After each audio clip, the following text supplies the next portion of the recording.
The information provided in this PowerPoint was taken from the Benghazi Brief, authored by Sundance.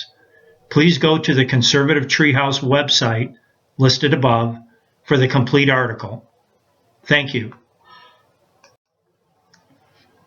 And now, Operation Zero Footprint, the story DC doesn't want you to know. Operation Zero Footprint. We know the Libyan uprising began on February 10th of 2011, and we also know that sometime around the end of February 2011, President Obama signed a presidential directive authorizing the State Department and CIA to begin a covert operation to arm the Libyan rebels. We also know of a second presidential finding memo authorizing additional CIA covert action in 2012, this time in Syria. However, unlike the 2011 Libyan operation, we do not know the operational name of the second action in 2012 in Syria. We know the Libyan rebels were positioned in two strategic places, Benghazi and the port city of Darna, both located in northeastern Libya. We know this 2011 Libyan covert operation came to be known as Operation Zero Footprint and fell under the military command authority of NATO, not the U.S. military. We know by the time Operation Zero Footprint began, AFRICOM Commander General Carter Ham was removed from OPSEC, Operational Security, oversight in the Libyan campaign, and NATO Commander Admiral James G. Stavridis was in charge.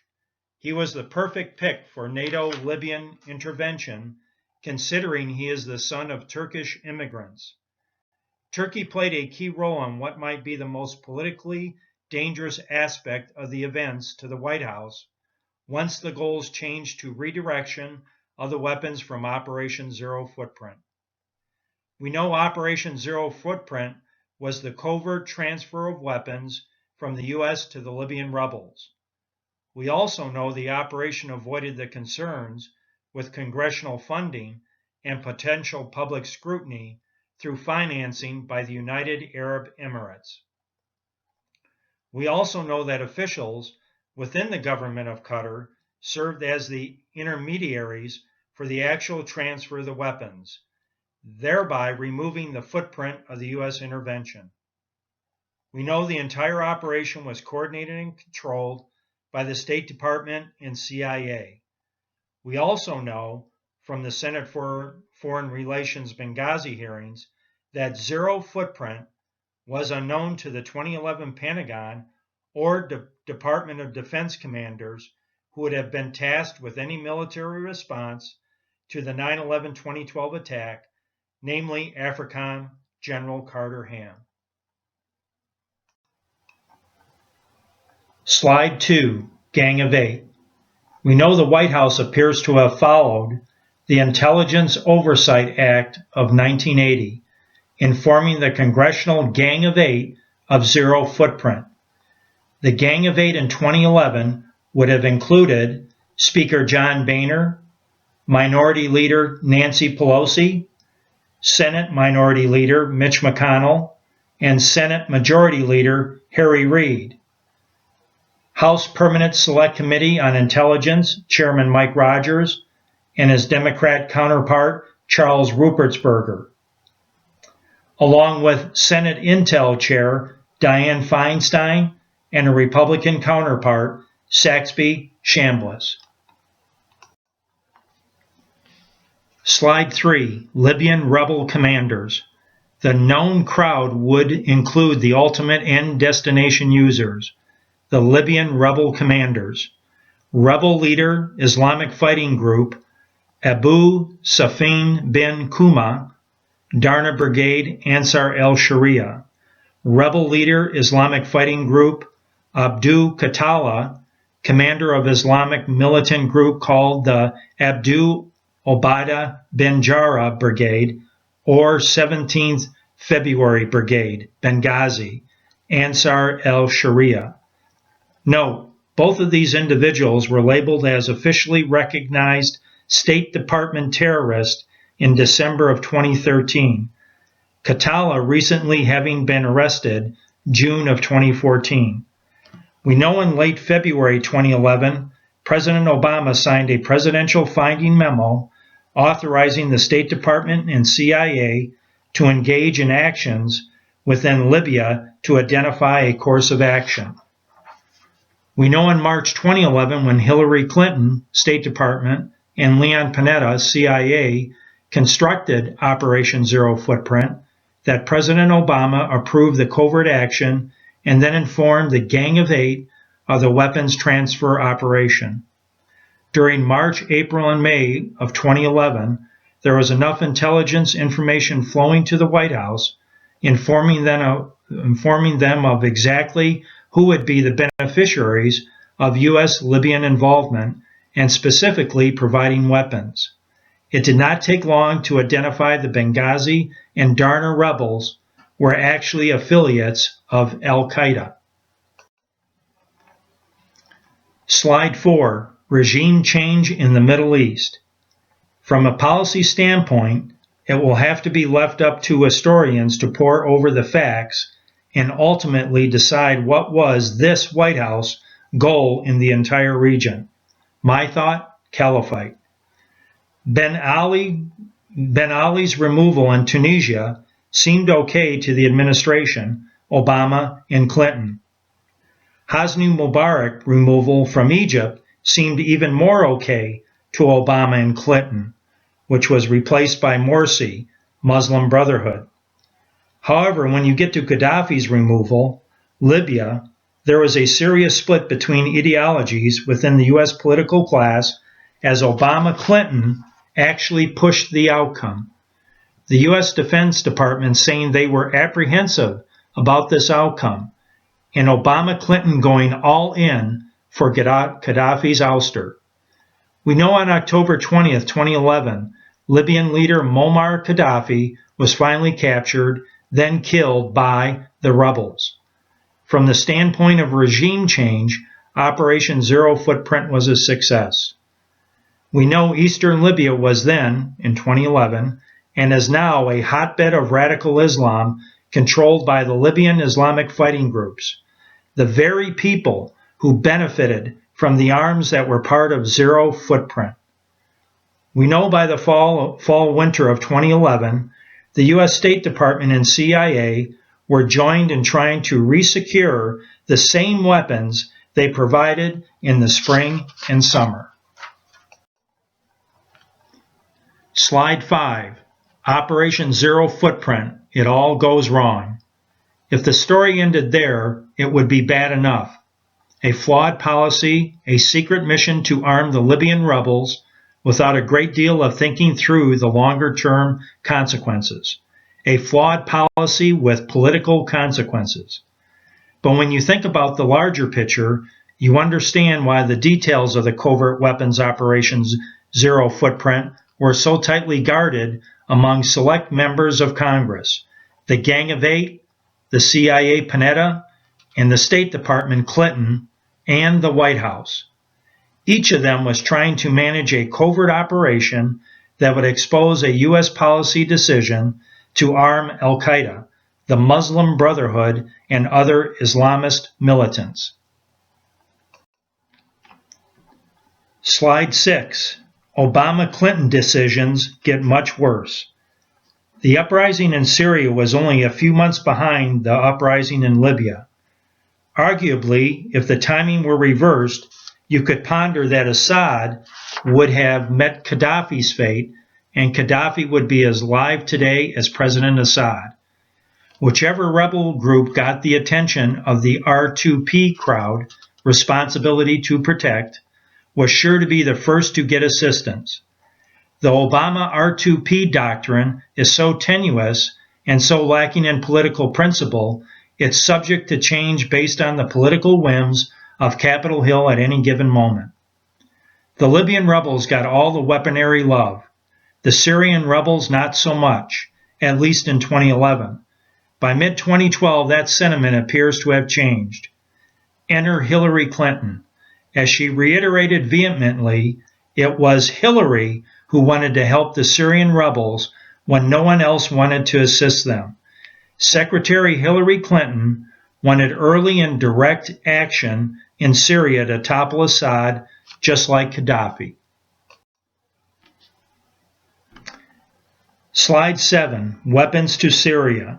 2012, NBC News reported that the Free Syrian Army had obtained nearly 24 surface-to-air missiles, weapons that could be used against Assad's helicopters and fixed-wing aircraft. NBC said the shoulder-fired missiles, also known as man-pads, had been delivered to the rebels via Turkey. On Wednesday, however, Bassam al-Dada, a political advisor to the Free Syrian Army, denied the NBC report, telling the Arabic-language TV network El Arabiya that the group had not obtained any such weapons at all. U.S. government sources said they could not confirm the man-pads deliveries, but could not rule them out either. Note how the Free Syrian Army says they didn't get missiles, and yet missiles were shipped. This is important against the backdrop of the reality the extreme elements we now call ISIL were operating in Syria and openly laughing at our inability to identify them. Saudi Arabia, Qatar, Turkey.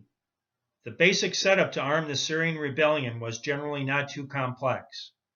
Turkey would be used as the distribution hub, and the U.S. had Sunni friends in Saudi Arabia and Qatar, who are more than willing to see Assad removed and financially assist in arming the Syrians. For Obama Clinton to get weapons to the Syrians against the shadow of Operation Zero Footprint without going extensively through Congress could be done covertly and easily. Either ship weapons just like Operation Zero Footprint, Saudi Arabia, Qatar, Turkey to Syria, or buy back the weapons already floating around from Operation Zero Footprint and redirect them to Syria through Turkey, or both. What is MANPADS? MANPADS are a man-portable air defense systems. MANPADS, or MPADS, are shoulder-launched surface-to-air missiles, SAMs. They are typically guided weapons and are a threat to low-flying aircraft, especially helicopters. The shipment. We know on September 5, 2012, a Libyan-flagged ship called El Entistar docks in the Turkish port of Iskenderun. It is carrying 400 tons of cargo, including many weapons such as rocket-propelled grenades, RPGs, and shoulder-launched surface-to-air missiles, MANPADS, destined for Syrian rebels 35 miles away from Iskenderun. The ship's captain told the Times of London that the Muslim Brotherhood and the Free Syrian Army broke into a fight over the arms. The Syrian opposition had 3 al-Qaeda arms operating within it, including one that also operated in Libya, Jund al-Sham, which is made up of al-Qaeda militants who are a strain of Palestinian and Lebanese. Jund al-Islam, which in recent years merged with Ansar al-Islam, an extremist group of Sunni Iraqis operating under the al-Qaeda banner and operating in Yemen and Libya. Jund Ansar al-Allah, an al-Qaeda group based in Gaza, is linked to Palestinian camps in Lebanon and Syria. Senator McCain and friends. It would be into this eclectic mix of jihadist ideologies, which later became ISIS, that any diverted U.S. arms would flow. It's no wonder that Senator John McCain was so confused when he was calling them moderates in 2012-2013. Almost no one knew the severe elements in Syria would rise to the surface and become the modern ISIS now capturing all of the global attention. If Operation Zero Footprint in Libya was stupid, arming the Syrian branches of al-Qaeda 2 years after the Free Syrian Army was thoroughly corrupted by al-Qaeda is infinite degrees beyond stupid. 3 events, 1 night. In the United States on September 5, 2012, former President Bill Clinton was introducing candidate Barack Obama at the DNC convention in Charlotte, North Carolina. In Afghanistan that night, something happened that had already become a serious concern for the operatives within Operation Zero Footprint. At the exact time Clinton was speaking in North Carolina, halfway around the world in Afghanistan, Army Chief Warrant Officers Talia S. Ramirez, 28 of San Antonio, and Jose L. Montenegro, Jr., 31 of San Juan in the Rio Grande Valley, were killed while flying an OH-58D Kiowa Warrior helicopter. Also on September 5, 2012, a U.S. organized ship loaded with weapons including missiles was offloading at a Turkish port. Bill Clinton was introducing Barack Obama, and the first black female combat pilot was shot down and killed by a shoulder-fired missile in Afghanistan. The relationship between the 3 events reflects the absolute political fear that revolved around Operation Zero Footprint. The CIA and intelligence community had stated earlier the biggest concern anyone held about arming the Libyan rebels was the possibility those weapons might leave the Libyan conflict and travel to other locations where they would be used against our own soldiers. More and more evidence of this happening was growing. Man pads in Afghanistan. We had been in close quarter full combat operations in Afghanistan for 10 years, and we never had a problem with close air support. We had never faced the concern of our enemy having man pads. 2002 through 2010 saw 0 occurrences of SAMs, Stingers, or man pads in general. In 2011, a total of 4 air assets were destroyed by enemy fire in Afghanistan.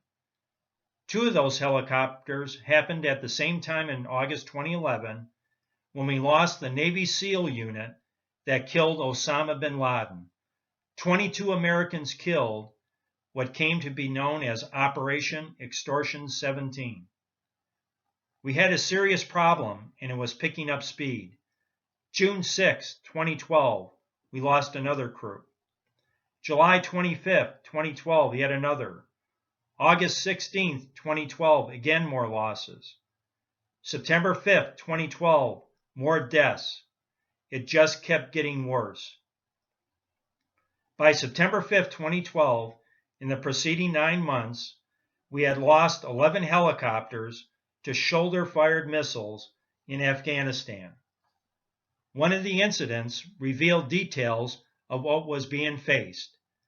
The July 25, 2012 downing of a CH-47, which was found to have been hit with a new generation Stinger missile. The risks were no longer mere worries, they were real. Confirmed, July 25, 2012. Taliban fighters in Kunar province successfully targeted a U.S. Army CH-47 helicopter with a new generation Stinger missile. They thought they had a surefire kill, but instead of bursting into flames, the Chinook just disappeared into the darkness as the American pilot recovered control of the aircraft and brought it to the ground in a hard landing. The assault team jumped out the open doors and ran clear in case it exploded.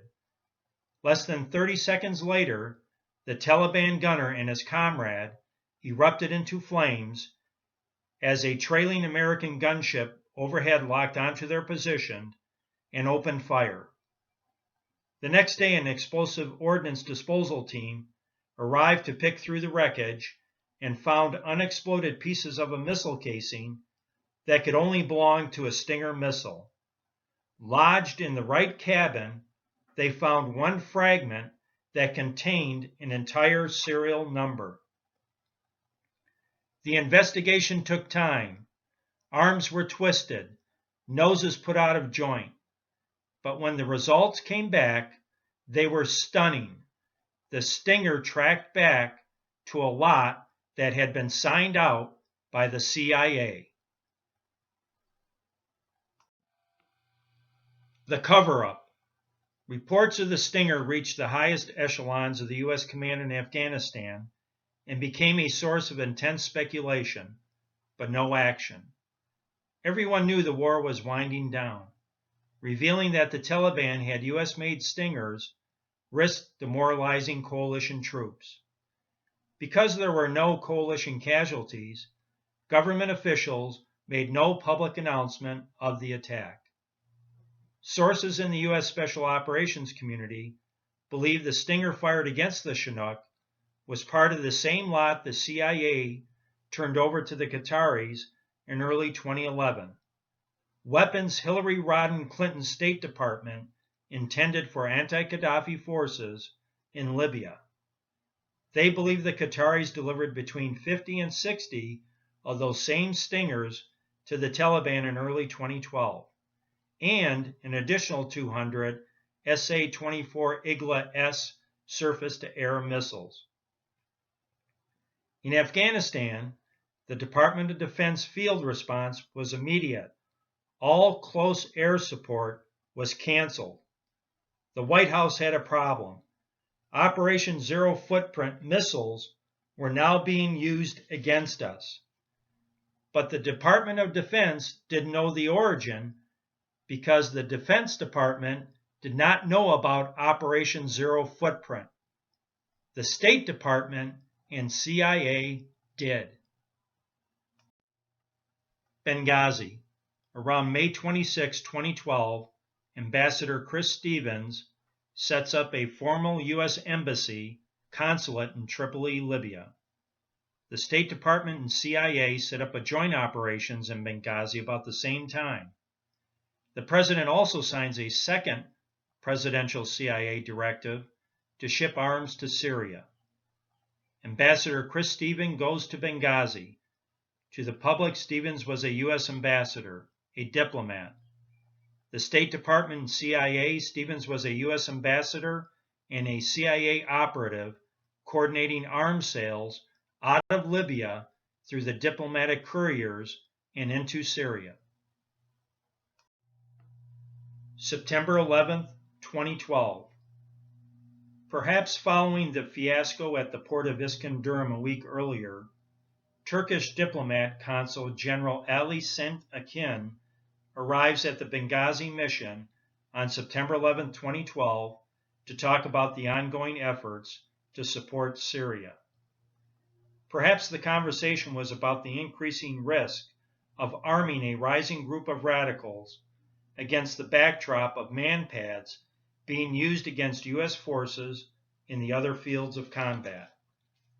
Regardless of the motivation, Ali Sent Akin and Stevens were most certainly discussing the current situation, with Turkey suffering the consequences and pushing a greater sense of urgency. Indeed, Turkey's border region was filled with historic numbers of Syrian refugees fleeing the fighting, which was completely out of control. The scale of the crisis was staggering. Over 500,000 Syrians were now seeking shelter in Turkey. Meanwhile, the ideology of the radical elements controlling the arms shipments was openly becoming a danger to the entire region, and especially U.S. interests beyond Syria. This would have put Stevens and Akin as opposing ends of the issue. What we now know as ISIS originated inside this group of Zero Footprint recipients, and Erdogan, president of Turkey, while willing to see Assad removed, was also well aware that these elements do not believe in borders. These rabid ideologies, ISIS, were quickly revolving into a risk for the region. We can only imagine the conversation within the Benghazi compound as both Ali Sent Akin and Chris Stevens parted ways for the final time on September 11, 2012. Outside the compound walls, the 17th February Brigade and Ansar al-Sharia were assembled to deliver their final goodbyes. The Turkish delegation was able to navigate the roadblocks without issue, and within 30 minutes of Consul Akin leaving the venue, Ansar al-Sharia and the 17th February Brigade executed their attack. The fact is, we had 4 dead Americans. Was it because of a protest, or was it because of guys out for a walk one night who decided they'd go kill some Americans? What difference at this point does it make? Benghazi Connection. Representative Mike Rogers. He was the former chairman of the House Intelligence Committee. He now does a radio commentary on Cumulus Media called Something to Think About. He is a pundit for CNN and does commercials for LifeLock. Back in January of 2013, Rogers laid out his priorities for the new House Intelligence Committee members. Benghazi was not on the list. He said the issue was in the past, and they would not be devoting significant time and resources to investigating it. In the months that followed, more troubling details about Benghazi emerged. None of this convinced Rogers to make Benghazi a priority. This frustrated many of the committee's members. Boehner received a steady stream of visits and phone calls from House members saying Rogers wasn't doing his job. Boehner decided to impanel a select committee to conduct a comprehensive investigation of the Benghazi attacks in early 2013. The report was done by the House Permanent Select Committee on Intelligence, chaired by Representative Mike Rogers. The report was released on November 20th, 2014. The report found no evidence to support allegations the Obama administration gave a stand-down order or denied available air support to Benghazi during the assault, rejecting claims that have fed persistent conspiracy theories that the U.S. military was prevented from rescuing U.S. personnel from Benghazi, or the administration sought to mislead the public.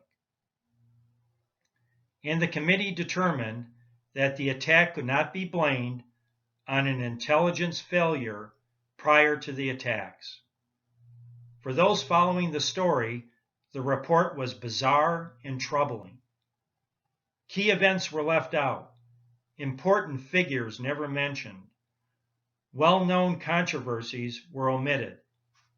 John Teagan, former CIA officer who fought on the ground in Benghazi, said there are so many mistakes, it's hard to know where to begin. How can an official government report get so many things wrong, Teagan said. It was like a high school paper. I would give it an F. Teagan also said that the report attempts to settle the much debated question whether anyone on the ground that night was given an order to stand down, to abort an attempted rescue before it began. The report resolves the debate, as does virtually every disputed point, in favor of the intelligence community leadership. The report says no officer at the CIA was ever told to stand down. This is categorically false, says Teagan. I was told to stand down. The chief of the base was looking directly into my eyes when he used those words, to stand down. Chris Peranto and Mark Geis, two other CIA officials on the ground in Benghazi, are also frustrated by the report. Geis says, "It's ironic that Representative Rogers shook my hand and said thanks for coming in. I found you guys very credible. If we were so credible, why did he write a report that ignored so much of what we said?" Representative Tom Rooney, a Florida Republican, said, "I don't think this is an official government report. It's Mike Rogers' report.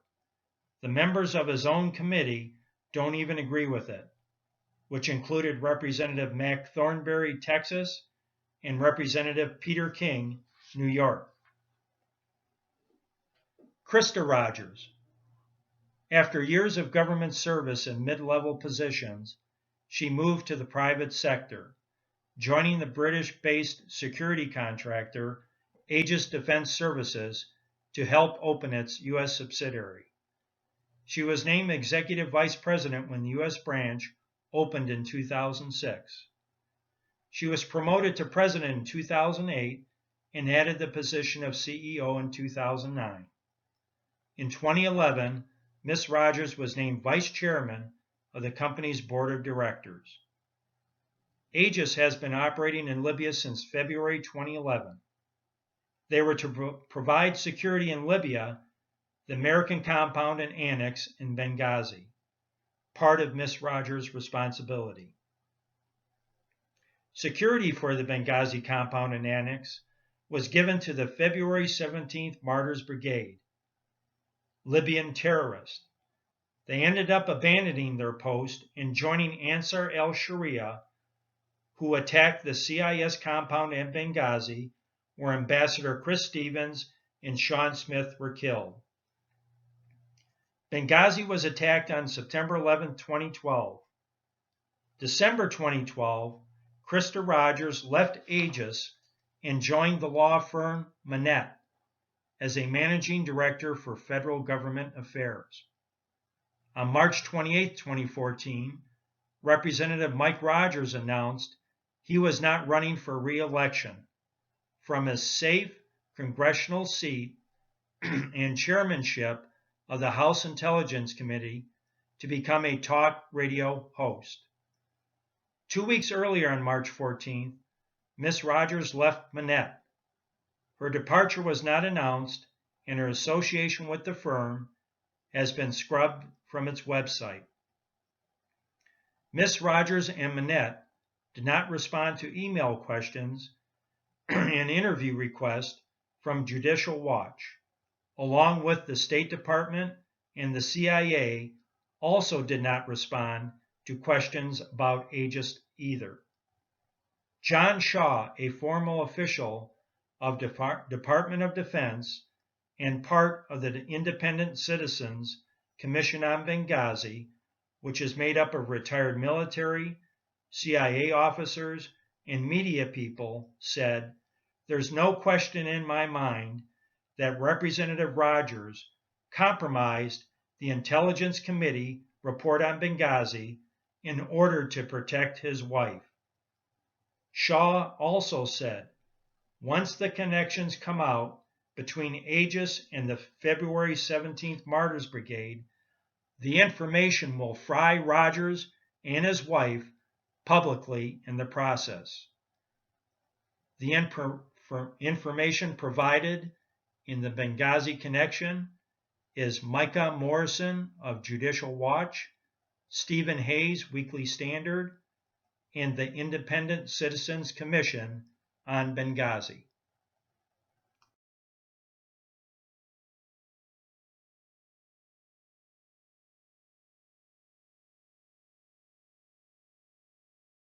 I see nothing. I know nothing. I see nothing. I know nothing.